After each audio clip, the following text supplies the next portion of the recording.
Friend, I want you to stop whatever you are doing right now, because what I am about to tell you could change everything happening inside your home, inside your family, and inside your future. I have prayed with thousands of people. I have stood in the homes of the broken, the struggling, the ones who cried out to heaven, wondering why their blessings were not coming through, why their marriages felt cold, why their finances kept collapsing, why peace seemed to vanish the moment they walked through their own front door. And time again, I discovered something that shocked even me. Something so simple, so visible, so right in front of their eyes, yet completely invisible to their spirit. It was the color on their walls. Now, before you dismiss this, before you say, Pastor, it is just pain, I want you to listen very carefully, because God is not a God of chaos. He's a God of order, of beauty, of intentional creation. When he spoke light into darkness in Genesis, he did not do it carelessly. Every element he created carries energy, carries meaning, carries purpose and color. Color is one of his. Open your mind and get ready, because what you are about to hear will never let you look at your walls the same way again. I want you to think about something with me for a moment. Think about the very place you sleep at night. The place where you eat your meals, raise your children, rest your tired body after a long and exhausting day. Think about the walls that surround you, the rooms you move through every single morning before you even speak a word to another human being. Now, I want you to ask yourself an honest question, and I need you to really sit with this. Does that place feel alive? Does it feel like a place where something good is growing, where something beautiful is being built? Or does it feel, if you are being truly honest with yourself, like something in there is just off? I have met people who pray every day. Good people, sincere people, people who fast, who give, who serve faithfully in their churches and communities. And yet they come to me with the same look in their eyes, a quiet exhaustion, a deep frustration, because no matter what they do, the blessings they are believing God for simply will not land. Their relationships feel distant. Their finances feel stuck. Their joy feels like it is always just slightly out of reach. And they cannot understand why. They are doing everything right on the outside, but something on the inside of their home is fighting against them. Here's what I know after decades of walking with God and walking with people. Your home is not just a building. It is not just wood and concrete and glass and paint. It is a living spiritual environment. It breathes. It holds energy. It carries the weight of every emotion that has ever moved through it. Every word that has ever been spoken, tested understanding of how God designed this world to operate. Color is not decoration. It is communication. Every shade speaks a language to your mind, to your emotions, to your spirit, and to the spiritual atmosphere of the space you occupy. Some colors open doors. Some colors, without your knowledge, close them. And this is why so many believers are living beneath their inheritance.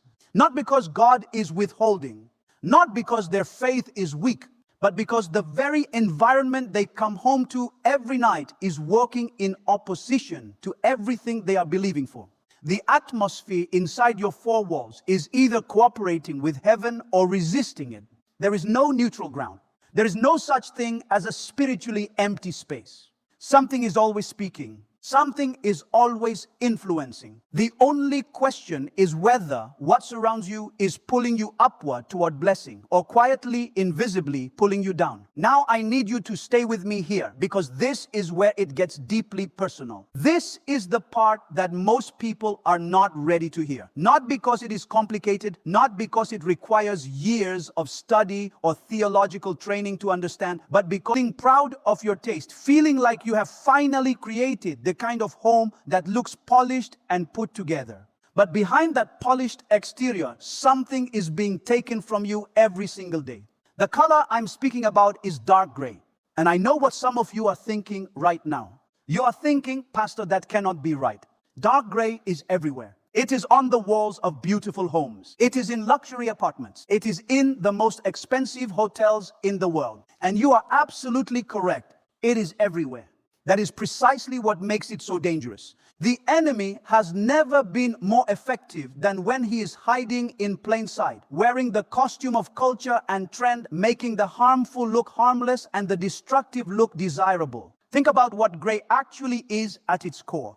It is the color that exists when light and darkness have mixed together and neither one has won. It is the color of the sky before a storm settles in. It is the color of ash after a fire has consumed everything it once warmed. It is the color of stagnation, of in-between, of neither here nor there. And when you bring that energy into your home in large amounts, when you surround yourself with it day after day, morning after morning, you are subconsciously agreeing with its message.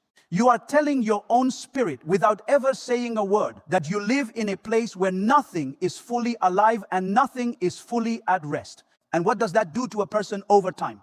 It drains them. Not all at once, because that would be too obvious, too easy to identify and reject. It drains them slowly. The creativity that used to flow so naturally begins to feel forced and tired. The warmth between a husband and wife begins to cool in ways that neither of them can quite explain. The financial ideas and opportunities that should be coming begin to feel blocked, like something is always standing just in the way. The motivation to pursue dreams, to take bold steps of faith, to rise early and believe God for something great, it dulls, it quiets, it shrinks. And here is the most heartbreaking part of all. Most people never connect what they are feeling to what is surrounding them. They blame themselves. They question their faith. They wonder if God has forgotten them or if they have somehow fallen out of favor with heaven. When in truth, they have simply been living inside an atmosphere that was never designed to carry the weight of their destiny. Dark gray does not just affect how a room looks. It affects how you feel the moment you walk into it, how you think when you sit inside it, how much energy you carry when you finally leave it. It is a spiritual sedative dressed up as a design choice, and far too many good people have been sedated for far too long. I want to take you back to the very beginning, not to last year, not to your childhood, not even to the founding of your nation. I want to take you all the way back to the moment before anything existed, before the mountains rose up from the earth, before the oceans found their boundaries, before a single bird sang its first song or a single flower opened its face to the morning light. I want to take you back to that sacred, holy, breathtaking moment when God opened his mouth and spoke, and out of absolute nothing, everything came rushing into being. And one of the first things God created, one of the very first gifts he released into this brand new world was light. Not buildings, not systems, not religion. Light. Because it's to place inside the home where you raise your family, where you rest your body, where you meet him in prayer every morning. Do you honestly think he does not care about that? Because I want to tell you, with everything inside me, he cares deeply. He has always cared. We are the ones who stopped paying attention. When God gave Moses the instructions for the tabernacle, he was extraordinarily specific about color. Blue, purple, and scarlet were woven into the curtains with deliberate intention. Each one carried meaning. Each one communicated something about the nature of God and the kind of atmosphere he required in the place where he would come and dwell among his people.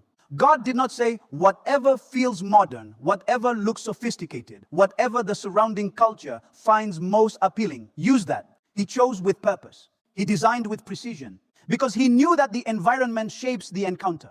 The atmosphere determines what can and cannot flow. Now bring that same understanding into your own home. Every color you choose is either opening a channel or closing one. Every shade you invite onto your walls is either cooperating with the frequency of heaven or working in resistance to it. This is not mysticism. This is not superstition dressed up in spiritual language.